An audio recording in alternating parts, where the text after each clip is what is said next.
Forest bathing evolved in 1980s Japan. People were suffering from autoimmune diseases, depression, cancers. Everyone intrinsically knows that we feel better as humans when we're in nature. What's the scientific basis for this? They're very rigorous scientific people and they like to know what's really going on. So they threw some money at scientists and said, why do we feel better in nature? Hello guys, and welcome to another episode of Conscious Conversations over a cheeky little coconut. As you know, my name is Moran and I bring on so many inspiring people that I've met over the years on this island called Koh Phangan, which I would call my home. And I've got a really beautiful, beautiful soul on the podcast with me right now who's actually a nature forest therapy guide. And I literally just asked him, I was like, James, what's a nature forest therapy guide?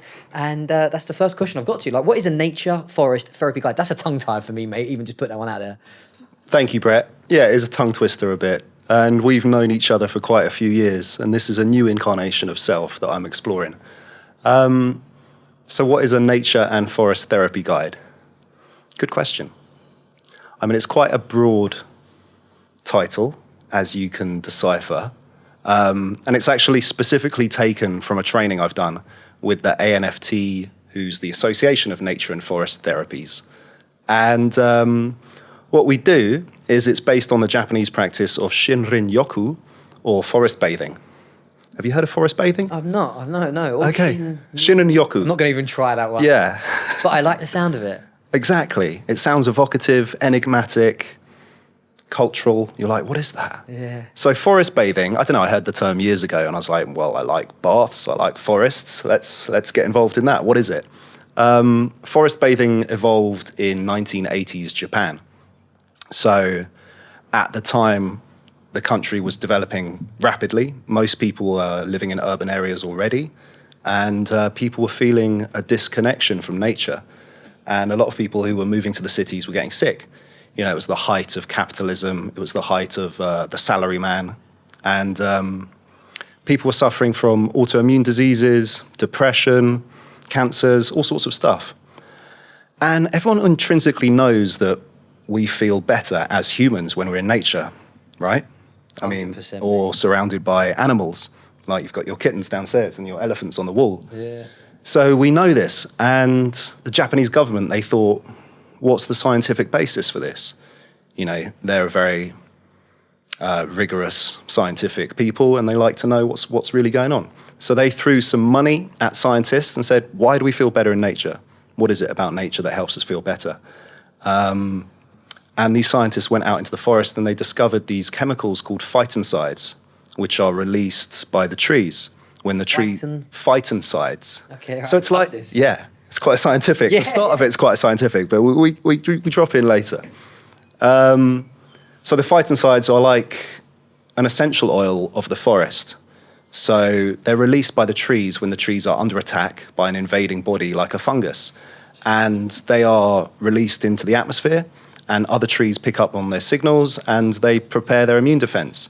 As we as humans have spent most of our evolutionary history in the forest, surrounded by trees, they also affect our immune system. So we absorb them through our skin, through our breath, and they go into our blood and actually help create a higher percentage of a white blood cell called an NK cell, which is a natural killer cell, which boosts our immune system.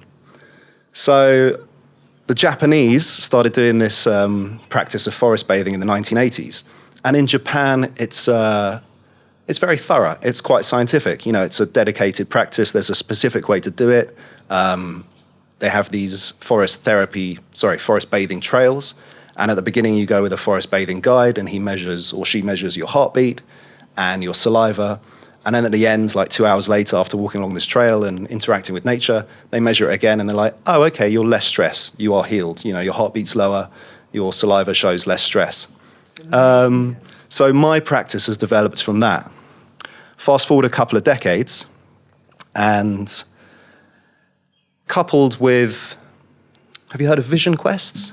I think I have, but remind me what it is. Right, so vision quest develops from a Native American practice, often a rite of passage for young males, where during adolescence you are sent out into the wilderness to sort of to survive, to find self. Maybe there's a certain ritual like hunt something just to survive for a few days, and then you come back and then you're a man. Yeah. So they've been adopted by various, I'd say, new age healing modalities to have a spiritual vision quest where you go out and just, maybe have a hammock, a bottle of water, and then just be for 2 hours in nature.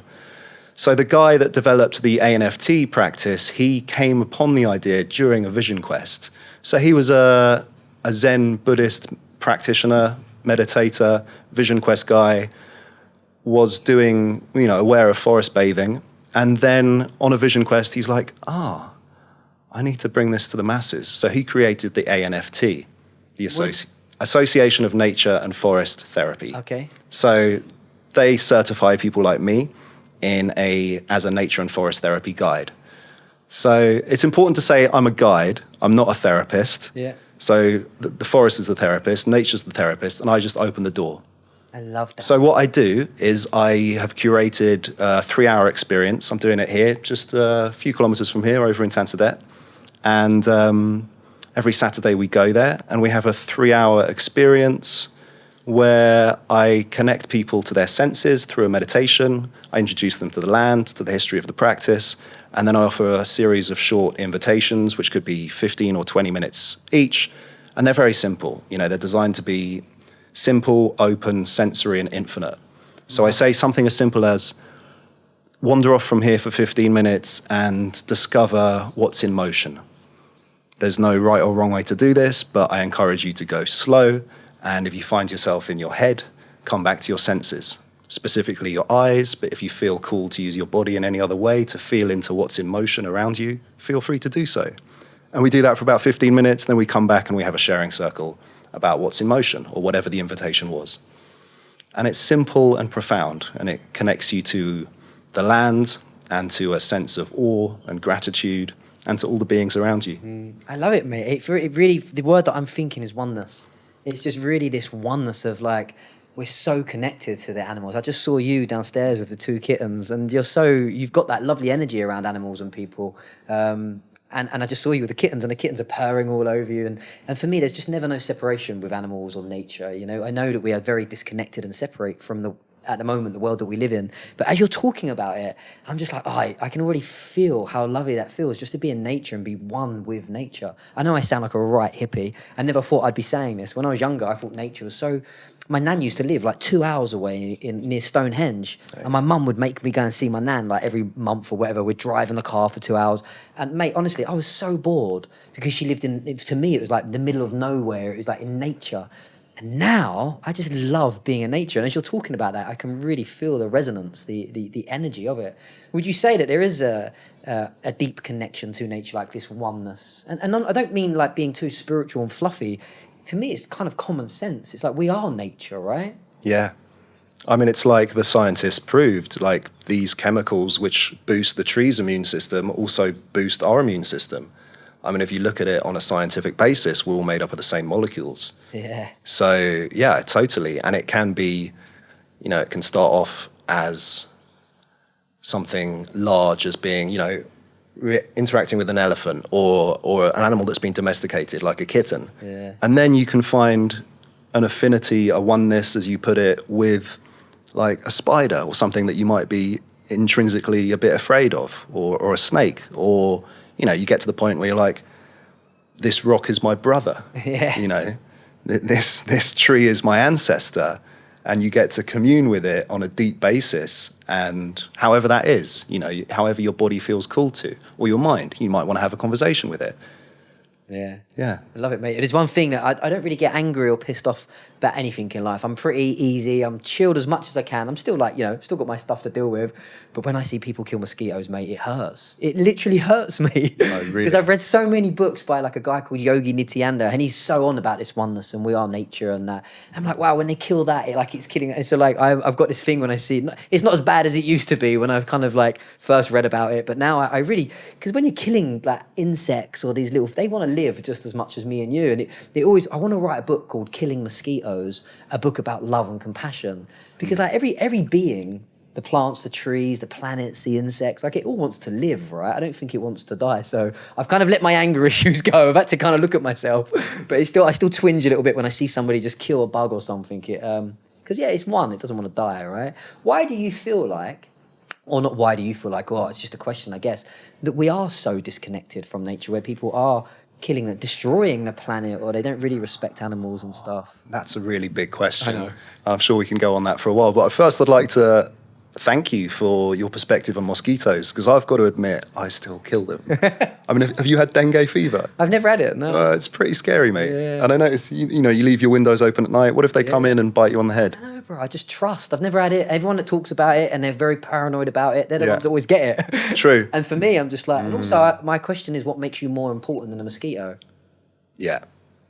But would you, so if they're going around your ear at night, like, you just let them be? Yeah, I blow them away. And honestly, I don't get them. I think I just don't attract them because I've got that. I don't know. Wow. Yeah, maybe that's my ego talking. But I have I just like, phew. And the ones that are like, oh, I fucking hate mosquitoes. They're the ones that are constantly getting eaten by mosquitoes. And I'm like, in my brain, I'm like, law of attraction, focus on what you don't want. Yeah, it's very true. I read that in a book. The reason why I asked that question, what makes you more important than a mosquito, I think, and it's very deep, is that that's the way that we're destroying the planet, and we're like, animals are food, and these beautiful creatures, people are actually out hunting elephants. In my brain, it's so crazy. It's because I think, and it's a story, is that we have such an ego now. Humans are the most superior thing on the planet, but really from a zoomed out conscious multiple universe level, there's no difference between me and the mosquito. I don't think, you know. And yeah, I've got my job and I've got my podcast and I've got all my values and my beliefs. Maybe the meaning of life is to be eaten by a mosquito and they're just passing the blood on. I just find that so, like, to really challenge myself to get out of this ego of, why am I more important than something else that wants to live that's probably got babies? So that's my story, yeah. Totally. And you can take that line of thinking as deep as you want. Yeah. For example, why are we sitting on wooden chairs that have been cut down from trees that wanted to live? Yeah, 100%. It's never ending, that mobile process. Phone, all the stuff that's in the mobile phone, the kids are getting it out of the minds. It just doesn't stop, right? I think you've got to do this is, I suppose, how I try to live. At the end of the day, if somebody's killing mosquitoes or not killing mosquitoes, it's just really how that person feels, right? Yeah. What they're kind of comfortable with, like they live by their own values, I guess. Exactly. It's about accepting them for who they are, where they are, right? Yeah. Or accepting yourself for your behaviours and your actions. And so when I see a behaviour and action within me, I think, oh, why am I doing that? That's obviously the only time that I'll start changing. If I don't see it and I'm oblivious to it, I'm never gonna change, right? Yeah. Yeah. But I want to wheel back to your question. What was it? Why do you think we're disconnected? Why are we? Separate now from nature. Like, I just saw you with the cat. Yeah. And I could probably get 100 blokes in here that wouldn't be so loving and affectionate to a cat. Or, or I see we're talking about nature. And again, years ago, I'd think, what are you on about? I want to go to a house rave and just take a load of ecstasy, Yeah. But why do you feel like we're so disconnected in this world at the moment? I think it's been part of our evolutionary history, because we developed, our survival as a species was because of our big brains, right? Our big brains allowed us to have a concept of self and other, and allowed us to, be aware of our thoughts and to think, for the ego to develop to the point where we became our ego, and we thought, I think, therefore I am. Yeah. And that sense of disconnection from the heart and from the body and from the physical sensations of being alive, just thinking that our mind runs everything, that was rampant for, certainly since the scientific revolution, for the last few hundred years, the thought has been, no, I am my mind. And now we're fortunate enough to be like, no, I'm much more than that. I'm my heart, my body, my mind, my spirit, my soul. But what do those things inherently mean? How do you define them? I think that's the journey we're on, isn't it? Finding out, how do you define your soul? No idea. So he's going to ask me big questions. I'm going to throw one back in. I don't know. Yeah. No idea. Love the conversation. Yeah.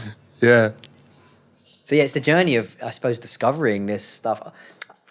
I think, I asked that, but like you go to the airport and you can just see like about 50 people sitting in the airport, and there's like 49 of them are just staring at their phones. Again, not judging this at all. I'm just always observing, and I'm always like in those same situations. Or I go to a sunset at a bar here and I'm having a coconut, and there's like 20 people taking a video of the sunset, and then they're like editing it while the sunset's being the sunset. And I'm like, wow, which is great. And I love technology. If we never had technology, we couldn't do the YouTube channels and blah, blah, blah.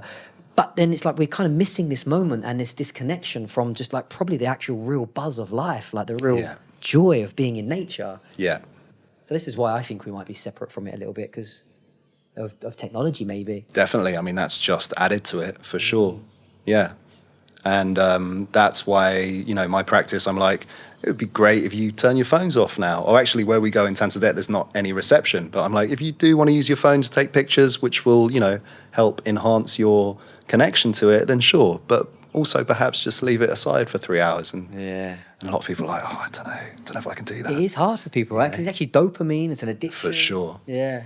Yeah. When you're out in nature, which I love how you've kind of broken the science from the Japanese stuff. So I've got so many questions from this. When you're out in nature, would you say that nature is healing people? When you said they're breathing the same? Yeah.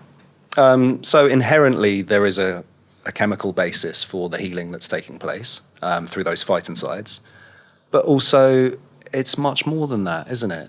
There are these indefinable qualities of nature healing us. I mean, particularly what I'm exploring at the moment is how nature can inspire you to awe. To? Awe, A-W-E. Just wonder. Yeah, just wonder, exactly. Awe and wonder. Just being, you know, and that feeling, that sensation, you know, often raises goosebumps, I was just doesn't about to say, it? bro, you're giving me the goosebumps. Exactly. Awe is developed to give us goosebumps, which is, you know, such a sensory, physical experience. It gets us out of our heads, gets us into our bodies, and we're like standing in front of this huge tree or huge elephant or mountain, sunset, lightning storm, stars at night, and just being awed by everything and getting out of our heads and feeling, you know, well, my stories don't really matter, do they? You know, I've got to get up in the morning, I've got to get this dissertation in, I've got to make breakfast for the missus, but you know, none of that really matters. I'm grateful to be able to do this. I think it gives you gratitude for life when you realize, you know, how insignificant our lives are in the grand scheme of things. And I think nature allows you to do that inherently by its wonder. You know, even if you just stop and look at a house plant and just really zoom in, you're like, what is going on there? Yeah. You know, that's a bit like the veins in my arm, or, you know, we're all the same. And you know, like you say, this might need a bit of water, mate. But why am I more important than this plant? Yeah. Funny, actually, I do go through conflict when I get plants, or like, you know, there's an old lady, I used to cut her garden years ago when I was on the other side of life, and I'd go around and cut her garden. And then me and my girlfriend went round there one day, and she'd always make us sandwiches and a cup of tea. And so we'd go around there, and then she asked us to cut like this this wall of like flowers that were growing up the wall. I swear to God, I started, and this was years ago, before I was like, you know, as connected as I hope I am now. And I felt so uncomfortable, bro. I felt like I was hurting something. And I was like, oh, I can't cut it. And she was like, what? And I told my girlfriend, and she was kind of on the path as well. And she's like, yeah, I get you. I was like, I generally feel like I know it sounds bonkers, but I felt like I was cutting part of nature down, and I didn't want to do it. So yeah. I nicked her sandwiches and done a legger, done a runner. I like that phrase you used, the other side of life. Like, is that what you think of before? How do you describe the other side of life? Guys, I know you're enjoying the video, but I've got a quick question for you. Are you okay with that monkey mind being a monkey? We've all got this voice inside the head, or voices filled with self-doubt, criticism, judgment. But most people don't understand how important it is to master that monkey mind. So look, if you've got a monkey mind or a voice that is just busy inside your head and it never seems to shut up, I know exactly how you feel. And thankfully, I found meditation about 20 years ago. And so, I have an amazing opportunity for you. It's the Bodhi Meditation Teacher Training Program. This 10-week program is designed to share with you 8 Bodhi meditations. And the amazing thing about these meditations is that they are scientifically proven to help you reduce stress, reduce anxiety, uplift your mood, boost your energy. In other words, create that kind of lifestyle, that energy and that health and that happiness that most people crave.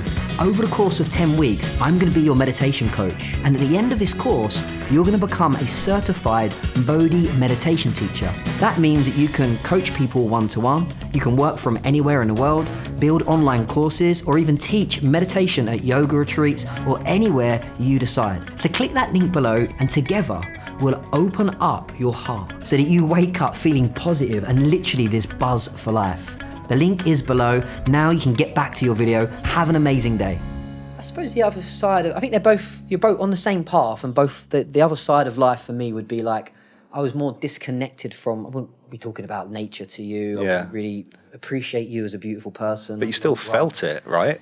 Well, it's funny you saying that, because like I've had friends that have gone to rehab and detoxes, and you know, when you go to a rehab or a detox to get off of drugs, they kind of pump you full of drugs to get off of drugs. Right. And then I became an addiction specialist, and I worked and counseled people in the addiction field. And so I would basically send clients to these rehabs and detoxes. Yeah. And the success rate wasn't that great, if we're honest. Like they would go in 3 or 4 times to try and get clean off of like heroin and crack and alcohol. And I was always thinking, like, I was a raging crack addict, mate. I would drink every night.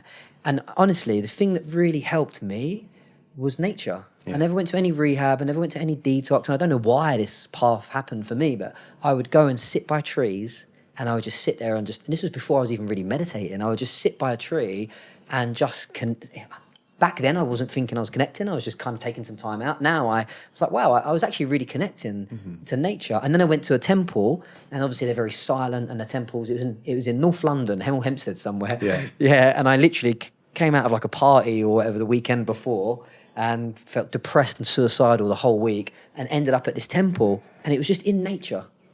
And the first day I was driving myself crazy. I was like, what am I doing here? A bunch of these weirdos, you know, all meditating. It's a cult. And I said to the monk, I'm leaving. And he said to me, just wait till the next day. Just give it one day. And I did. I listened to the monk. And the next day he took me for a walk in nature. And these monks were like forest monks. So they would they would live in these little huts in the forest for like months. And I sat in his little hut, there was nothing there. Didn't even have a pillow. Didn't even have no Wi-Fi or fan or anything. No aircon, nothing. And he had like this little bamboo mattress and like a candle. And he was there for months. And I kid you not, I swear to God, James, I sat there with him on that first morning thinking about I'm going to go home. I wanted to go down a pub, honestly, get a Heineken or a Stella. And a deer walked past us. Yeah. And it just stopped and just looked at both of us. And I can't even explain it to this day, but like we had like, eye gazing with a deer. And then I just stayed at that temple for like the next 4 or 5 days. And again, I just continued connecting to nature and animals in that way. And I generally feel like that's what helped me get off of drugs and helped me heal as the person I am now. So this is why I'm really fascinated about what you do and going out in nature. And now you're even telling me about science are kind of proving this stuff. I'm just like, wow, it kind of makes sense of this journey that I've had and why I feel so connected to nature. Yeah, we know it. We know it deeply, don't we? Yeah. And so would you say that was the moment? So before that, you were on the other side. And after that, when that deer looked at you, it was like, okay, wake up, Brett. Yeah, no, I think I had lots. I obviously, I was so in my ego and so in my trauma or whatever you want to label it. I would go back to the other path and, you know, think, sod it, they're wrong. And then I would come back with my towel between my legs again, feeling depressed and suicidal, and go to another temple for 3 or 4 days. And then I'd go back I even went back to prison, you know, after finding, you know, waking up a little bit, I would say. But now, it's a really good question. I wouldn't really see there is a side. I just think they were both the same path, but one obviously feels better than the other. Yeah, I can certainly relate to sort of having a moment that brings you to presence and a deeper understanding of connection and oneness, and then, you know, going back to your old habits. What was that moment for you? So that moment for me, it was only like 6 years ago, and I realised I'd messed up my life quite a bit, and I was in an unhealthy relationship pattern and acting out on my traumas and not being a very good guy. And I wanted to change. And so I'd spent a lot of time on this island, but as you know, traditionally there's a hedonistic party side to this island. Did you ever experience that? Never. Not on this island. In Thailand, yes, but never in Copenhagen. Okay, so I was... Moon party, So I was here 22 years ago at the full moon parties, raving and being a nutter. So that was always my experience of Copenhagen. Like, I knew there were other sides to it, but when I was here over many years, and me and my partner at the time would drive through Sitanu sort of cussing out the yoga people, like what's happening to our island, you know. Yeah, exactly. We were too cool for school. We couldn't feel because we were too like in our heads about being cool. Off our faces. Yeah. So I couldn't come back here. When I knew I needed to really heal, I was like, I can't come back to Copenhagen because that's the place where I just get messed up and lose myself a bit. I always came here to escape, not really to find myself. Like, I knew there were other people here who were finding themselves, and perhaps that's why I judged them in Sitanu. I was like, no, this isn't a place to find yourself. This is a place to lose yourself. So I went to New Zealand, and I'd started meditating, And I got invited to stay with some friends there, and they just had a baby and they had a dog, and I was so grateful for them for inviting me over. I'd always wanted to go to New Zealand, but I couldn't stay in their house because there was too much going on, and I was too anxious. Yeah, I was suicidal at the time, and I needed peace and quiet. I knew that. I needed to meditate and just be by myself and read and be in nature. And the local Buddhist center had some cabins up on a mountain somewhere, and I saw this on their website, and I was like, oh wow, much like your monks in the forest. I was like, and I wrote to them, and I was like, can I stay in one of these? And they're like, what's your intention? Is it because these are retreat cabins? I was like, yeah, my intention is to retreat and to heal and to gather myself and to be. And I went into one of these cabins on top of a mountain, and yeah, like these ones in Hemel you were mentioning, there was no Wi-Fi. Was there electricity? I think there was electricity, but yeah, no Wi-Fi, no connection to the outside world. And I stayed there for 50 days. No way. Like, I could leave, don't get me wrong, I wasn't there solidly for 50 days. It wasn't like a 50-day Vipassana. I wasn't that hardcore. I'd go out in the day and I'd hike in nature, and I'd go to the local yoga center, and I'd do various therapies, but I'd be back there every evening by sunset, just watching the sunset. And all there was on this mountain was feral goats and like opossums and me. And it was the most healing experience of my life. And I was so grateful, mate. It was powerful. And then I was like, I think I'm ready to go back to Koh Phangan. And I came back to Koh Phangan, and, I dipped and dallied into some of the good stuff and some of the bad stuff. And it's taken me a few years. I mean, not to label anything as inherently bad, but I think some of the real stuff and some of the stuff where you're trying to escape from yourself, that's how I'd label it. What do you mean by that, escape from yourself? Getting high, numbing out, distracting. There's a lot of that everywhere in the world. And for me, that was a big part of my experience in my early years in Koh Phangan. Yeah. And of my experience in general everywhere. Not to say that was not to blame Koh Phangan for that. That was all me. Oh, 100%. There's a great quote, wherever you go, you take yourself with you. Hello, it's me, surprise. And then you blame everything else in the environment. Yeah. Oh shit, no, I'm the one that's always there. It's like Koh Phangan, that hedonistic place, brings out the hedonist to me. No, I go there because I'm a hedonist. I get it a lot with guys I speak to. They're always going on about the ex-girlfriend that was nutter and this and that. And I'm looking at this guy and I'm like, it's funny because you've said that with the same 3 or 4 girlfriends. I'm like, have you not realised it's you? Yeah, we've had that chat, right? Oh, it's you. But on a serious note, it is your, and this is why I like Buddhism. I'm not Buddhist. I just literally said this on another podcast with Tristan. I love the Buddha's philosophy. It's like, you're the problem. Right. And you're the solution. Yes. And when you just take that in and go, okay, and it's hard. It's a hard pill for people to swallow. But it's easier to blame the government. It's easier to blame the girl. It's easier to blame an environment. I could blame Pattaya because I was always in Pattaya. But it's like, no, I'm the problem. And yeah, I learned that in prison. It's like, well, and I could have gone one way. I could have been a victim and I could have really blamed everyone else. And I was like, no, I'm the solution. So now I've got, and it's been a 20-year journey to still go for it. Yeah. And so I love that you go off and you take that time out for yourself. And then not that I love it, but it's like you go off and then you said dipped and dallied into it again. But do you feel like that is part of the awakening or the journey, is actually going back into it again, realising you don't want it?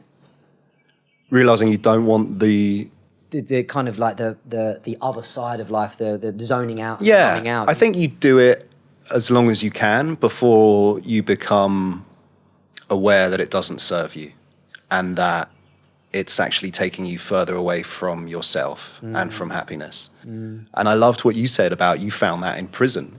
That you found that, what was it, that you are the problem and the solution. I mean, that's incredible. But I'd like to, I think it's great that you mentioned the Buddha. I mean, where did the Buddha find it? Under a Bodhi tree. Right? It wasn't, there's no coincidence there, that he was sitting under a magnificent tree when he came to this enlightenment, this realization. Yeah. Love it, man. So, what's the question? Was there a question? No idea, mate. Where are we? Now I'm just, boom, under the Bodhi tree, mate. Oh, wow, mate. The Buddha's channeling through us. It's quite bright under the Bodhi tree. With these lights, it's bright. It's like a sun. It's like being in England years ago. I don't even know if they still do it because I haven't been to the UK. Well, I've been to the UK, but I don't live there. Sunbeds was a massive thing back in the 90s or whatever it was. Especially and in Essex. Everyone will come out bright. Every time we're filming with Antonio, I feel like I'm in a sunbed. I'm in Essex having a sunbed. Yeah, it's quite intense. Anyone in Essex, if you're following me from Essex, I love you. Or if you're on a sunbed right now, that's all good. Sunbeds. Yeah. Back to the Buddha. Back to the Buddha. Yeah, so back to the nature connection. Yeah, and what I love is that in Thailand and in Buddhist traditions, the temples are one with nature. They are part of the landscape. That's what I really love about Buddhism is its reverence for nature. Like you say, you're not a Buddhist. I'm not a Buddhist either, but I really love their principles and the way that they revere everything. And yeah, the monks don't kill mosquitoes or strive to hurt anything, right? And, you know, the sash is they put around the trees to protect them. You know, just even the temple over the road there, it's so beautifully molded into the landscape. And I think that allows us as humans to realize that we are one with nature and we can live in a nice house like you do, which has a sort of a temple vibe to it. You know, they don't have to be separate. We can have a daily spirituality where we are not harming nature, but we're living as part of it. Yeah. And I think that's perhaps the next stage of my journey, which I haven't quite figured out yet. But there's an amazing guy who's building earth ships on the other side of the island. Earth ships? Yeah. No way. You should get him on this. I'll introduce you to him, actually. Please. Yeah. What's an earth ship? So I don't know too much about it, but how I would define an earth ship is an environmentally friendly house that doesn't use too much electricity or any. It'll have solar panels. It won't have air conditioning. But the way it's designed, even in these hot climates, like this guy's built one in India, or a few in India, I think. It's designed to be cool automatically. You use certain materials, you use packed earth, you recycle, you use a lot of old tires that you recycle, and then it looks a bit like a hobbit home, but you can have one as grand as a villa. Yeah. You can make it however you want. And I think that's, you know, together with permaculture practices and various things like that, it's all about learning to live in a harmonious way with nature. Yeah, I love that. Yeah, please introduce him. I'd love to get him on there. For sure. Yeah. Before you was James, the forest guide, forest therapy tongue tire. Before you was that guy, you've just touched on it a little bit. You had a bit of a different background, and I'm sure probably the same background as each other. We've had our chats. Like, could you ever have seen yourself having this podcast chat now about being connected to nature?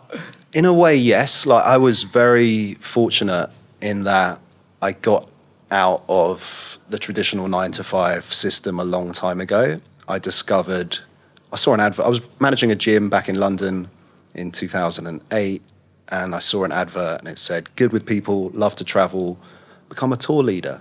And I was like, oh, what's a tour leader? And so I went for the job. And you didn't even know what it was, and you went for it. Well, I saw what it was. It was like taking me. The company was taking people on holidays all over the world, and dream job. Yeah, and I was married at the time, so I was like, okay, maybe I can do a 6-week contract. I don't want to go away too long, you know. And they said, well, James, here's 6 months in the Azores. Take it or leave it. And the Azores are these islands in the mid-Atlantic, Portuguese islands, but halfway between America and Europe. They're formed on the mid-Atlantic ridge of volcanoes, and they are just. It's like going back in time, you know. So I was leading trekking holidays and whale watching holidays and, you know, cultural experiences as well. And that was a moment that really changed me and gave me freedom to sort of carve a career out of being connected and guiding people in nature. So it was a long time ago, and I didn't really see it like that as a time. I saw myself as an adventurist. I was on an adventure all the time, and other people were coming along with me. But to be honest, it was the moments when I was by myself. Like I'd often lead the group from the back. If we're doing a trek, there'll be someone at the front, maybe a local guide or someone who knows the way, and I'll be at the back, sort of watching everyone's feet, making sure they're not about to fall over or if they need any help, and at the same time zoning out and being awed by the mountains or wherever we are. And that was a moment. And as I did that over many years. Well, the first year I just did it for this company where it was just about taking people on holiday. And then I was like, well, that's all right, but people going on holiday, they moan a lot and they make it my problem. And I'm like, I don't really think it's my problem, but yeah, okay. And the next year I discovered a company that was doing what I term as charity tourism. So people were cycling from London to Paris and getting sponsored for it over a 4-day adventure. And, you know, we go on a scenic route through the countryside. And I started working for that company and taking people on charity adventures. And what I really loved about that was that these people, the inherent premise of this adventure was to give back.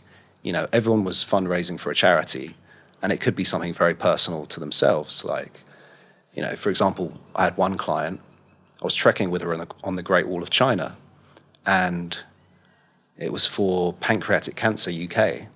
And pancreatic cancer it kills you very quickly. Like, you get the diagnosis and then you're dead 6 weeks later. So she had lived on a farm in Wales with her husband, love of her life, for like 40 odd years. He'd had the diagnosis and he was dead within 2 months. Wow. Her world is completely rocked. She has no idea what life's about anymore. She subscribes to this Pancreatic Cancer UK charity, sees, oh, they're doing a trek on the Great Wall of China. What's that about? Maybe I can do that? You know, signs up for it, never traveled, hasn't had any experience of meeting people who've also been through this. And, you know, 6 months later, after a bit of training, she's trekking along the Great Wall of China, and I'm there leading her on that experience, sharing that experience with her, helping her see the world through new eyes and to connect with all these other people who've had similar experiences. So it was life-changing for me to be able to connect with these people who'd been through stuff like that, and to like literally hold their hand sometimes climbing up a mountain, and or not physically, but you know, metaphorically hold their hand and be like, it's a big world out here. It's not the end of it. You know, you're safe, you're alive, you're happy. Look at that mountain, look at that bird. Let's go. It's amazing, man. That is such a beautiful story. Thanks, bro. Yeah, I never knew lots of the stuff. It's lovely having people on this podcast because I really get to know a bit more about you. And Yeah. it makes sense when I'm around you and I feel really good because you've got a lovely energy. And now you're saying these little stories. I'm like, oh, that really makes sense of why you've got such a good energy, man. Thank you. Yeah. So yeah, I did that for many years. So I loved the charity angle of it because I was like, I'm actually helping. I'm helping make a difference. But what I wasn't really helping was myself. Like, I was giving. And often these, you know, we'd be on cycle rides where we'd be doing 100 kilometers a day in, you know, very challenging environments, very hot environments, or climbing mountains, you know, camping out. And I was just looking after these people all the time.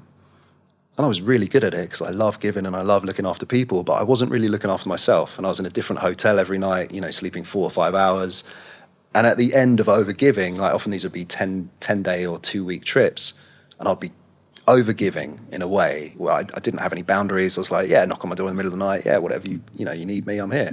And then after that, I would get really grumpy, and I'd be like, you know, a couple of days after, I'd just be depleted. Yeah. I'd just be completely depleted. Why do you think you overgave? Why do you think you was so open? There's an inherent need to people please. Yeah. Like, you could say my history led me to want to people please. Yeah. Yeah.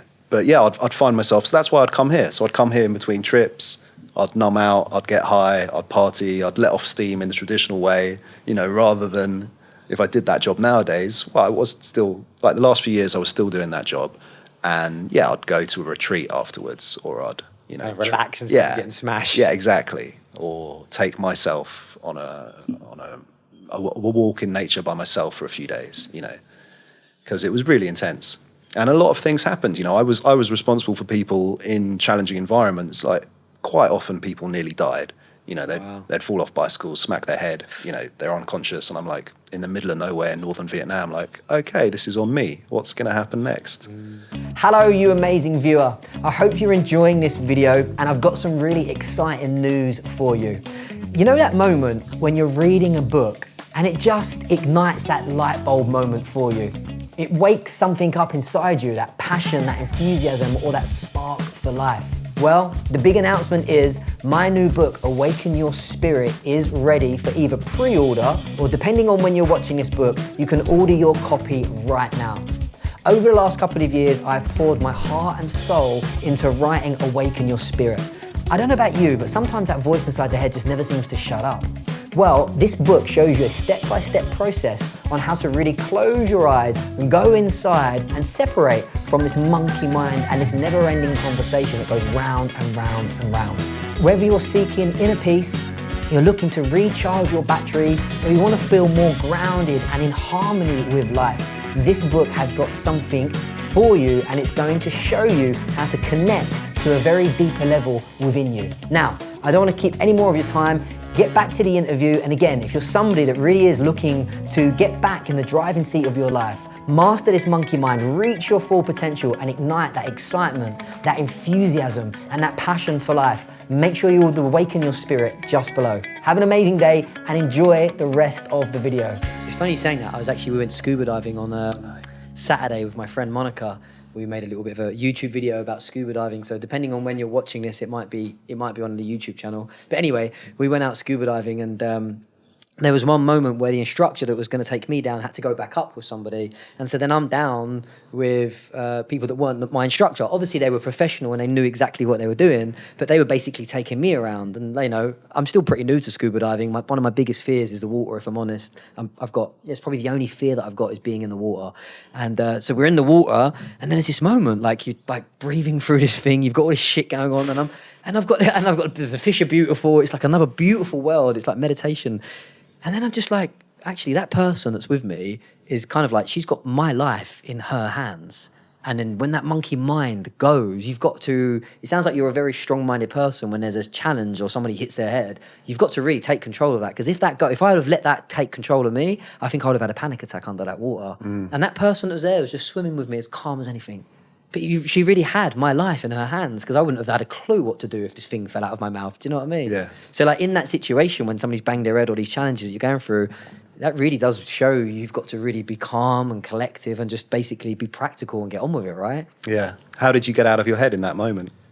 I just noticed it. There was a few other monkey mind moments. Good question. I just noticed it. I've got a lot of awareness. Like I can catch myself quickly. I still think 100 miles per hour. I still have some mad thoughts coming to my head, but now I see it. And so it popped in, and I just allowed it to go back out before, which I teach a lot of our students on our meditation course, before you start entertaining it and kind of like going into it more and more. Yeah. I know how to kind of stop it, and then it stops. And so before it goes into your body, so it's just a thought that doesn't have any physical sensations to it, right? Yeah, 100%. It's just like a cloud. And everything is like a cloud. That said, though, I was up this morning. My cat woke me up at 3:30 purring for food, and I couldn't get back to sleep. So I went for a nice early morning walk on the beach. And the monkey mind tried to take over a little bit about, business, and about podcasts, because, this is me coming out of my comfort zone, putting all these videos out into the world. Yeah. And so the monkey mind, I know I had 3 podcast interviews to do today. And so I'm walking on the beach, and, the monkey mind tried to take over. Yeah. And it started to go into kind of like, I don't know, whatever it was, the little victim or some kind of story. And so I caught it, and I was like, oh. And it's just coming back to what you said earlier. I realised if you just really zoom out, like how insignificant is it really? Just doing a podcast, whatever the problem was, quote unquote, in my mind. And honestly, it probably lasted for about 15, 20 seconds. And I just zoomed out so much, and I thought, it's not that important, Brett. Yeah. You're going to be dead. You're going to be dead soon. Have a great day. Don't worry about whatever you're worrying about. Yeah. And so to answer your question, I think I need to really talk back to my mind and just remind him or it or whatever it is that these things they're just stories that come into their head. Yeah. And if we can learn to uncling and unclutch from them before they become a longer story, which then, like you say, creates the charge and the emotion, and then that creates a mood and identity. So it's like shutting the door before it kind of comes in. Yeah, I love that. That takes a lot of self-awareness, though, and I think a lot of people aren't there yet. Yeah. And so I think an easier way, personally for me, is to just bring the sensations back to the body. Nice. Like if I'm freaking out scuba diving, I'm like, I will notice I'm freaking out, and then I'll be like, oh wait, look at that coral, and I'll just be like, whoa, and then suddenly you're completely out of your head. You're in your body. You're using your sense of vision, which brings you into all your sense of awe, your sense of wonder. And I think it's interesting that, like you said, that could happen at 3:30 in the morning or 4 in the morning. That's when it always happens for everyone, isn't it? It's when we wake up in the middle of the night and we're slightly dissociated. Maybe we've been dreaming a bit. Maybe, our subconscious is in control at that moment. Yeah. And then we're suddenly, bam, back in our body, and we're like, where am I? And we're not quite in our bodies, but we're walking on the beach, and we're still in our minds, like ruminating everything, because we haven't had enough sleep to be like fully like, oh, I feel good. I'm in my body feels good. There's something about it that's like, heartbeat's a bit fast. I don't know. You wake up in survival mode, like needing to run or needing to like escape something. Yeah. I always found that fascinating. And that was another thing about why that job was so bad for me, because I was in survival mode the whole time, like hypervigilance, looking after everyone.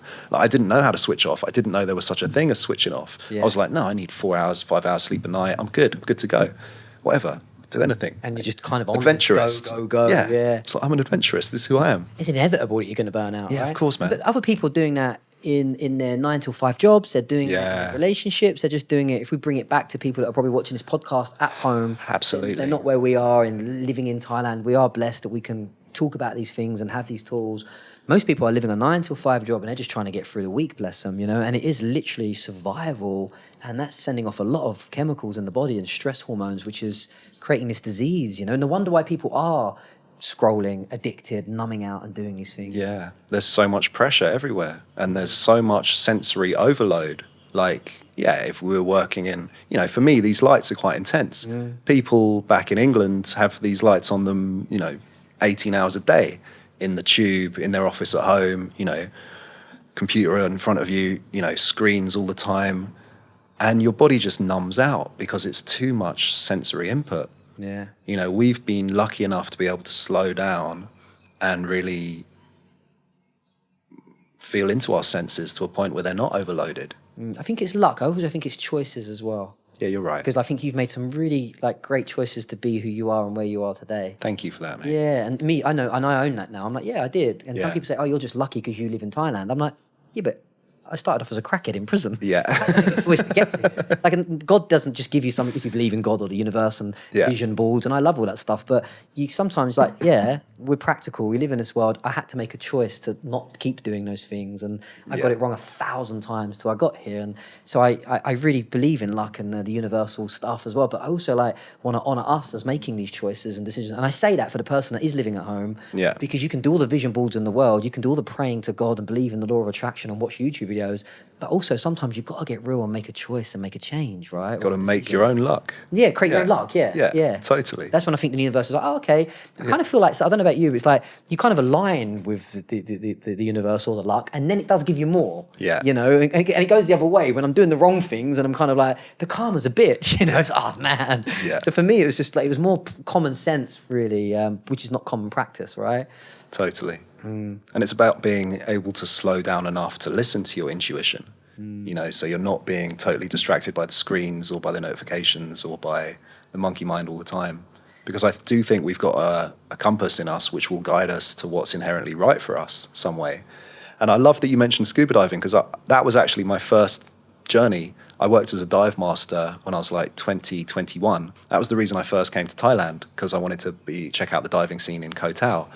And that was my first experience of, being responsible for someone else in a potentially life-threatening environment, and also of showing them a gateway to awe. You're like an astronaut down there, and you're surrounded by all these alien beings. You don't belong there, but you realise you can exist, and everything's great. And then if you go deep enough, you get a little bit high off the nitrogen narcosis. We went Saturday and I'm still buzzing. Yeah. Honestly, my brain has still not comprehended what I saw down there at the moment. It's amazing. It's beautiful. I love the word you keep using, mate. I'm so grateful that you're reminding me of this as well, is awe, wonder. Like if I could share anything with the world, it's like, this is a miracle. Whether it's nature and going to doing the bathing, what was it called again? Forest therapy bathing. Forest therapy experience. Doing that with you, whether it's going scuba diving, whether it's just looking at a mosquito thinking I don't need to kill it, or touching a leaf like you did earlier. Yeah. This is or even looking at your own body and thinking, all of these cells, this is such a miracle, this experience. Yeah. We've lost that wonder and awe, I think. Some people, bless them. Yeah, we take everything for granted. We take our bodies for granted, and sometimes it takes a moment of sickness or immobility for you to really appreciate them. And I think, once you pay attention to those things which do allow a sense of wonder or awe to kick in, then you can just cultivate more of that. I love what you said about being awed by a mosquito. I'm not sure I'm there yet, but I'd love to get there. To be like, yes, feast on me. Well, did you know, fun fact, it's only the female mosquitoes that bite because they really need to get your blood to give the protein to their children. I did know that. That's deep. And I was like, I don't want any mosquitoes to exist. Let's get rid of them all. No females biting me. Turn the cameras off. Cut. We'll delete now, mate. I'm joking. Everyone, totally. After 2 rounds of dengue. Before that, I was a bit more chill. Yeah. But no, I hear you, mate. No, it's amazing, mate. It's a good conversation. I really love the deepness in it, and it's all back to the awe and the wonder. Question, with people that are going through lots of anxiety, they find it a struggle, because I love the way that you shared that technique, because you say that having that awareness is hard, so come back to the senses, come back to the body, which I think is beautiful. It's a great meditation. What about people that are really struggling with what they feel? You've got anxiety, you've got anger, you've got I don't know, any discomfort in the body. Like I think this is why it's hard sometimes for people to meditate, because you really feel what's going on and you really see what you're thinking, right? Yeah. How would you, or if you go through that experience yourself, or would you share with other people, how can you come back and be comfortable in that discomfort? I think if you're lucky enough to be able-bodied and to be able to move physically, then exercise could really help with that. Nice. Or if you want to almost shock your system into a sense of presence, ice bath, right? You're an ice bath aficionado. Yeah, you love it. Not an ice bath guide yet. No. Is that a thing? I don't know. Wim Hof's the original. I'm in and I'm out and I see it game over. Really? Yeah. 1 minute and it's enough for me, yeah. Yeah, I mean, I think the work of Wim Hof like appeals to so many people because it's, you know, it's so primal. And you look at him and you're like, how does he do that? And then you start doing it and you're like, oh, 10 seconds, 30 seconds, a minute, 2 minutes, 3 minutes. I'm not dying. I feel better after this. And you have to be fully present with it, because otherwise the monkey mind comes in and it's like, jump out. You're dying, you're dying. It's like, no. I think that's a great way if you don't have access to awe-inspiring nature, or if you are in a extreme sense of state of agitation or anger, yeah, jump in a cold bath. I started off, about 15 years ago, having cold showers. Yeah. I read it in a book years ago, and I was having cold showers, and then the whole Wim Hof and the ice bath became, and I love them. But I remember doing that years ago, and I did it because I'd given up drugs and drink, but I had lots of sexual desires and lust and stuff, and and pornography. It was like, it really got to me, man. And so this person was saying, like, shock yourself, basically, and you have these certain, don't quote me on this, anybody, if you're going to put any comments below, I am not a scientist or a doctor, but basically we have some kind of cells in the body which kind of like pain cells, which if you put them through some kind of discomfort and pain, they actually will get used to it. And so in other words, when I had the cravings for my pornography or my lust or whatever it was, then I could actually go through that craving because I could deal with being uncomfortable. Because really what we do when we have a craving is we want to quickly soothe some kind of pain, or, or we take something to feel a different way. And so it really helps, man. Like I didn't quit porn and like the sexual desires straight away, but it was like black and white. It was like brilliant how much just jumping in a cold shower. It wasn't even an ice bath, and it was literally it was like 5 seconds or 10 seconds, and it got to the point where I was like, I knew I was going for a cold shower and I was getting a buzz. Like I was like, oh, I'm going for that cold shower, and it would literally, I'd just put the shower on. I was living in the UK, so it was pretty cold. The cold water would hit me, and I could only last for like 5 seconds, and then I'd bang it to the hot. But I noticed my cravings, I could sit through them more. And eventually now it's like they're non-existent. So it really does help. Would you do it specifically when you had a craving? Like if you were thinking of looking at some porn or something, would you be like, oh, I've got to have a cold shower instead? When I was looking at porn, it's game over. I've got a packet of Doritos, a bar of chocolate, and my porn hub, and it's game over. With gratitude for the Doritos, the porn, and the Doritos. What they do. No, on a serious note, for me, I don't know how other people go through their addictions, but for me, when my dad would always call it the fuck it switch. Yeah. Whenever that went, I find it so hard, to come back from that. Yeah. With anything, it does not just porn. It could be drugs. It could be anger. It could be anything. When that goes, for me, I'm really lost in that energy. So I would do the ice baths. The reason why I'm saying that is I would do those showers to get myself comfortable in that discomfort before the fuck it switch would hit. So then I could see it's about to happen and I could back off. For example, now if I get a thought about watching something, or if I get a thought. I don't really have thoughts about drugs, or I'd never have thoughts about alcohol or anything like that. But sometimes the sexual desire can still be there, and I'm like on the beach and it's like 9 o'clock in the morning. I've just finished meditating. I'm like, where does that come from? But now, because I have that awareness of that, I'll know not to put my computer in the bedroom at night time. I'll know not to stare at my screen. So I'm setting myself up for success rather than setting myself up for failure. Does that make sense? Totally. The showers for me were like a prevention before that, because that's never inevitably. You're going to be triggered. You're going to have cravings. Especially in the world that we live in now. All these things are literally waiting to grab hold of you and suck you into whatever it is. So for me, it's like, no, I'm going into that ice bath to feel stronger when that shit hits the fan. So hopefully the fuck it switch doesn't happen. But if I'm honest, when the fuck it switch happens, I feel like I'm out of control and it's over. It's preemptive maintenance. Oh, yeah. Yeah. Yeah, you could have just said that. It took me 5 minutes to get Thanks, mate. But I love that your dad gave you the awareness of the fuck it switch. Yeah. Like that was something that I came to myself, and I used to love saying fuck it. I was like, yeah, of course, fuck it. Nothing matters anyway. Like you said, we're going to be, there's two ways of looking at that. We're going to be dead in 40 years anyway, so fuck it. Or we're going to be dead in 40 years, so fuck it. You know? That's a nice way of saying, yeah. Yeah, but Yeah, go on. how did your dad gift you that? Because Mate, that's a he wonderful said that gift. when we was in Pattaya. I smashed it out of our heads in a go-go bar full of ladyboys. I don't think it was as much as I love my dad. If you're watching, mate, make sure you subscribe. I don't think it was very spiritual. I think he was having a go at me one day. He said I was like Jekyll and Hyde because I'd had a go at some geezer who was in this football bar, and some bloke said something and I said something back to him, and he said, you're like Jekyll and Hyde. He said, you're a really nice guy when you're sober, Brett. He said, but when you're drunk, he said, you switch like that. You got that fuck it switch in you. Yeah. But even though he said that then, and I'm still talking about it now, and he was right. And I was like, okay. Over the years, I stopped drinking and drugs and stuff.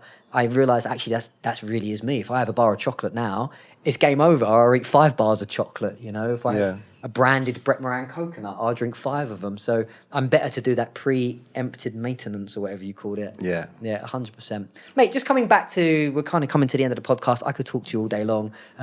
You've got such a lovely energy. And I mean that when I see you around and we have our little chats. We don't really connect as much as you've reached out to me quite a few times. I'm like, yeah, I'm busy, I'm doing this. And I know I'm on my little journey. We try. Yeah. You try a lot more, if I'm honest, mate. Thank you, mate. The effort's there. Yeah. I'm too busy killing mosquitoes.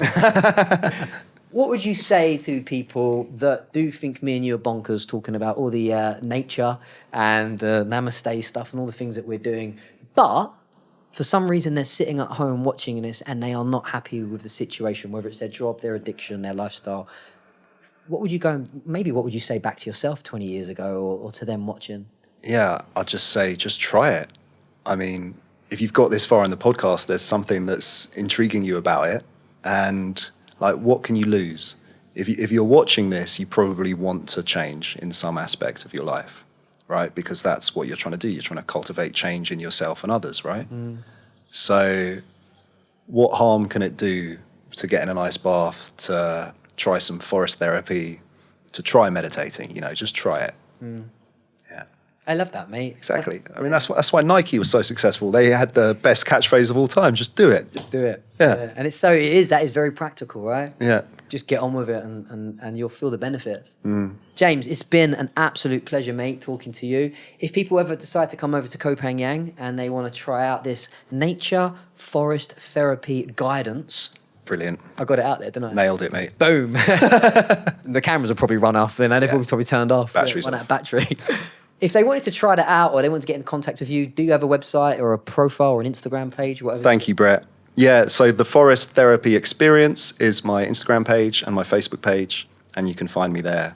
And I'm doing offerings here on Koh Phangan and probably other places real soon. Amazing, mate. James. Thanks so much, Brett. Appreciate you, mate. Love you too. Hello viewers, thank you so much for watching this video. I'm hoping that you enjoyed it just as much as we enjoyed making it. We love this adventure we're on, we love growing this community, and we would love you to actually help us. So I've got a favor to ask you. Make sure that you subscribe below, and if you enjoyed this video, give it a thumbs up and turn that notification button on, because that actually helps us with the algorithm. In other words, it's gonna help us reach more people and spread this ripple effect. And I really appreciate your time and energy for watching any video. So if you've got any comments or questions or queries, make sure you pop them in the box below. By subscribing, you're going to be one of the first people to know when we release new content. If you really want to take your journey and your growth to the next level, make sure you watch this next video and have an amazing day. Once again, thank you so much for your time and your energy. See you in the next video.